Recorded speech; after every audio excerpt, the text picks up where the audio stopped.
70 feet above the marble floor of the Wing On Plaza, the air tasted different. It tasted of ozone, sweat, and agonizing hesitation. There were no wires hooked to Jackie Chan's harness, because there was no harness. There was no safety net below, only a thin layer of foam mats disguised under a prop floor, a target utterly invisible from this height. Between him and the ground was a void, bridged only by a steel pole wrapped tightly in hundreds of Christmas lights. This was 1985. CGI was a distant dream. If you wanted the audience to feel the danger, you had to be in danger. And Jackie Chan, desperate to break free from the shadows of Bruce Lee and his own recent failures in Hollywood, had backed himself into a corner from which the only escape was gravity. He stood on the railing of the top floor, his breath coming in shallow, ragged hitches. Below him, the sprawling atrium of the shopping mall was a cavern of silence. It was 4 a.m. The crew, exhausted after weeks of grueling night shoots, looked up at their director, their leader, their brother. They weren't looking at him with expectation anymore. They were looking at him with dread. Every stuntman knows fear. It is a tool, a biological warning system that keeps you alive. But what Jackie felt standing on that ledge wasn't a warning. It was paralyzing terror. His legs, massive with muscle built from a lifetime of training, were trembling uncontrollably. His hands, calloused like leather, shook violently as he gripped the guardrail. He looked down at the pole. It wasn't a smooth fireman's pole designed for sliding. It was industrial steel, cold and unforgiving. And then there were the lights. Hundreds of small glass bulbs wrapped around the metal, plugged into the mall's main power supply. They were hot to the touch. The realization hit the crew below like a physical blow. If the fall didn't kill him, the electricity might stop his heart before he even hit the ground. And if he survived the shock, the friction of sliding down 70 feet of glass and hot metal would peel the skin from his palms right down to the bone. The stunt coordinator, a hardened veteran who had seen men broken in half for less, walked away. He couldn't watch. He told Jackie, "Don't do it. It's not worth it. We'll find another way." But there was no other way. The script demanded a climax that no one had ever seen before. The script demanded the impossible. Jackie had written it, and now he had to execute it. The silence in the mall stretched. It became a heavy, suffocating blanket. You could hear the hum of the fluorescent lights and the distant sound of Hong Kong traffic, a world away from this gladiatorial arena. Jackie stared into the abyss. His mind replayed the potential outcomes, none of them good. Paraplegia, internal hemorrhage, electrocution, death. He thought about his team below, the Jackie Chan stunt team, men who would follow him into hell. If he backed down now, if he showed them that fear could win, the spirit of the team would break. He wasn't just jumping for a shot, he was jumping for their respect, for his honor. He closed his eyes, trying to visualize the movement. Jump out, grab the pole, squeeze hard enough to slow down, but not hard enough to stop. Endure the burns, endure the shock, aim for the glass canopy at the bottom, the only thing that might break his fall before the concrete did. His breathing grew louder, a desperate attempt to oxygenate blood thickened by adrenaline. The sweat on his forehead felt ice cold. If you were standing there 70 feet up, looking down at a tiny patch of floor that looked miles away, could you do it? Could you voluntarily step off the edge? Jackie opened his eyes. The fear hadn't left. It had just been shoved into a dark corner of his mind, screaming to be let out. He looked at the camera operator and gave a curt nod. "Rolling," the operator whispered, his voice cracking. Jackie stepped onto the very edge of the railing.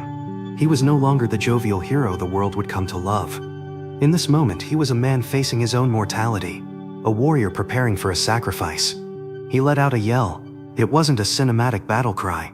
It was a guttural, primal scream of absolute terror, a sound meant to drown out the voice in his head, screaming stop. He leaped into the void.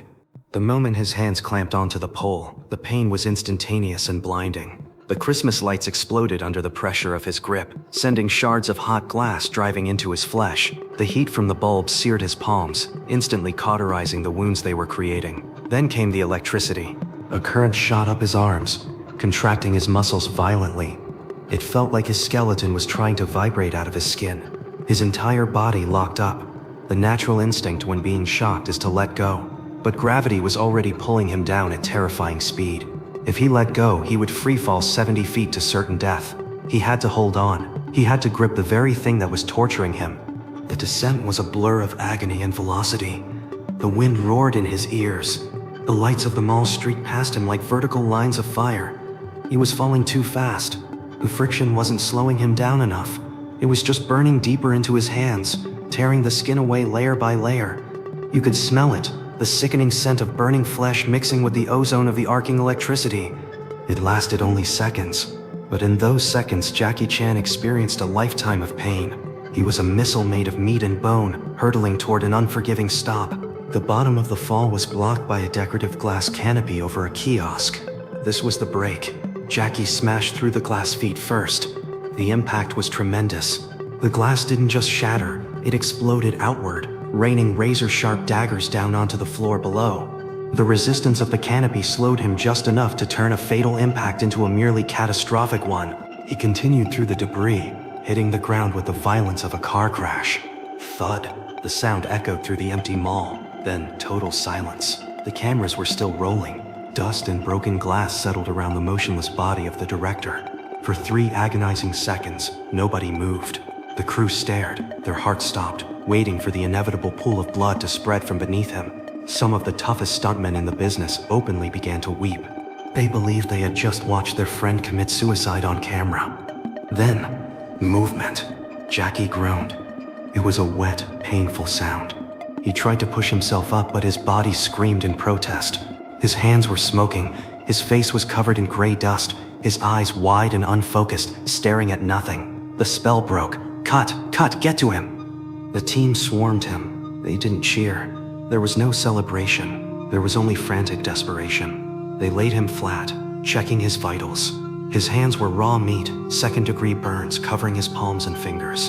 The electrical shock had strained his heart, but the worst damage was unseen. The impact had compressed his spine, cracking his 7th and 8th vertebrae. His pelvis was dislocated. Every breath was a dagger in his chest.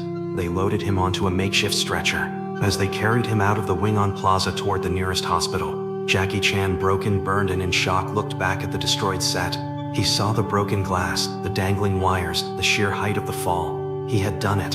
That jump didn't just break bones, it broke the mold of action cinema. When audiences finally saw Police Story in theaters, the collective gasp during that final scene sucked the air out of the room. They weren't watching special effects, they were witnessing a man cheat death for their entertainment. The studio wanted to cut the scene, thinking it was too intense, too raw. Jackie refused. He understood something they didn't. The audience needed to see the struggle. They needed to see the fear in his eyes before the jump, and the broken reality of him after the landing. That jump became his thesis statement.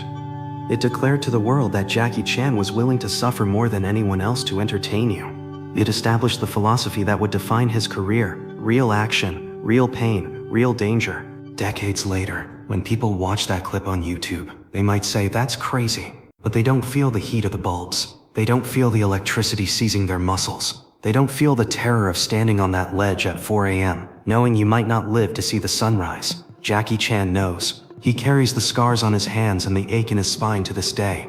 They are reminders that immortality in this business isn't given, it's purchased with flesh and blood, one terrifying leap at a time. When the final credits rolled on Police Story, under the blooper reel showing Jackie being loaded into the ambulance, the audience didn't just clap. They understood. They had witnessed not just a stunt, but a sacrifice.